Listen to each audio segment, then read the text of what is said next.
ఈ రోజే డౌన్లోడ్ చేయండి. మీ ఫేవరెట్ షోస్ చూడండి.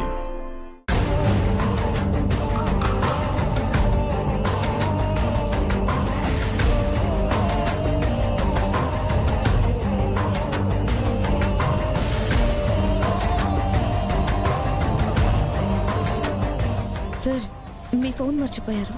థ్యాంక్స్ అమ్మా. వచ్చిన దగ్గర నుంచి ఆలోచిస్తున్నాను, నిన్ను ఎక్కడో చూశానమ్మా. కొద్ది రోజుల క్రితం మీ ఊర్లో ఏవో గొడవల కారణంగా బంద్ జరిగింది కదా. అప్పుడు నేను, నా కాబోయే భర్త ఆ గొడవలకి భయపడి మీ హోటల్కి వచ్చాం. ఆ రాత్రికి అక్కడే తలదాచుకున్నాం.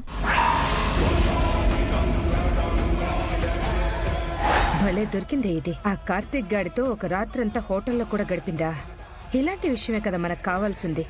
ఇంతసేపు ఏడకెళ్ళినావు? తను చేసిన తప్పుని ఎవరికి చెప్పొద్దని బ్రతిమలాడుకోవడానికి వెళ్ళింది.